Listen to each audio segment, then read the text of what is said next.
Late night television used to be a major cultural force in America. They had pretty funny people, very talented people in some cases, running the shows.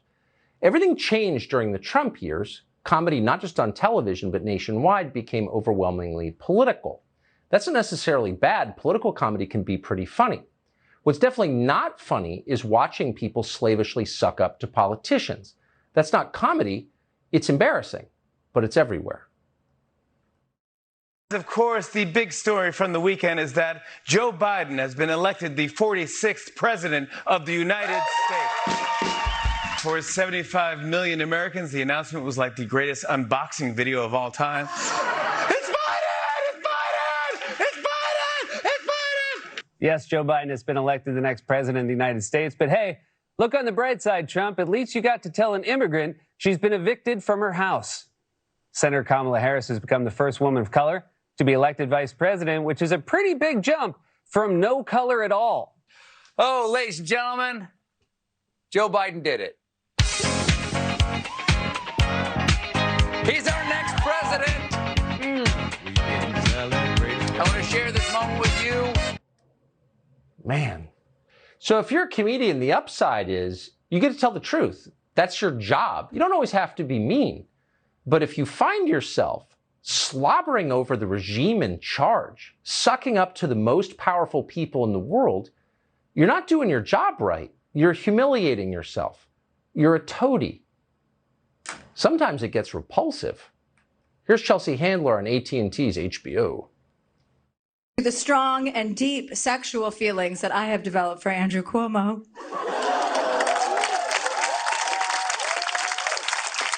I mean, I know we all feel it. A lot of women are feeling it. When he came on the scene, he looked like the Incredible Hulk also. You know, that big Italian gorilla is like, put on your mask. I'm like, oh, I'll put my mask on. Oh, yeah, I will. I'll put on my mask. He's the kind of I will do for. And you know that's what I like about him. Like an old-fashioned somebody's going to tell me to sit down and shut up. I want him to flatten my curve, and then I want to flatten his curve. Wow. Isn't art supposed to be brave? Yes, that's the first requirement of art, that it be brave, that it tell the truth in whatever medium. That's the opposite of brave. That's craven. Adam Carolla is an actual comedian. He's the author of I'm Your Emotional Support Animal, and he joins us tonight to assess what happened. This must make you sad as hell. You perform stand-up a lot, and I think you'd probably do it for free because you recognize it is an art form as it is. It must be weird to be in the middle of that world and see it dying in a lot of places. Well, you know, they've got to everybody when they've got to comedians. I mean, think about that. Yeah, exactly. You know, professors and cops and politicians, they cave. Now, the fact that comedians have caved meant they got to everyone. If comedians are scared, then everyone is scared because they were really our last hope. They're the last sort of truth tellers in society. And the fact that they're all scared of the woke mob suggests that every human being in America is now scared of the woke mob. That is such a deep and terrifying point. You're not scared. Why? And I'm not sucking up to you. It's a sincere question. If you're not scared, why are they scared? Well, I saw this wind blowing this direction over a decade ago. So I just set sail on my own pirate ship, and I've been doing a podcast for 12 years now. So I live in this town, and I was like an Indian who just put his ear to the ground and heard something ominous coming my way. And it was this woke bull crap, and I knew it. And also, my feeling is if as a comedian, I can't speak my mind, or I'm scared of what people think I'm going to say, or I start governing or editing myself, then I shouldn't be a comedian anymore. I should go back to swinging a hammer.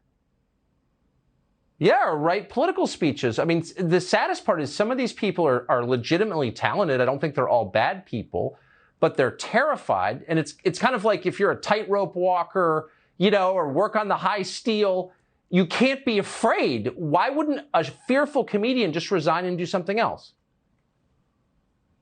Well, first off, comedians have no legitimate skills other than telling jokes to drunk people. They're not accountants, they're not attorneys, they're not carpenters, they don't build ships, they don't throw pots on a potter's wheel. There's no comedian I know that's good at anything other than eating brunch and getting high and then telling jokes later on that night. So there is no fallback to fall back on. But if you want to know what goes on in comedy, and especially the late night world, here's how it works. If you were a late night comedian and you came out and said, I support Donald Trump, your bookings would dry up immediately. There'd be no more LeBron James, no more Jane Fonda, no more Jennifer Aniston. You would not get bookings. It'd be welcome back for a third night in a row, Ben Shapiro and Tucker Carlson. Man, that's just so depressing. I think the people who start to find their courage will really thrive. I certainly hope so. Well, you have thrived, and that's heartening to watch. Adam Carolla, great to see you. Thank you for that. Thanks, Tucker.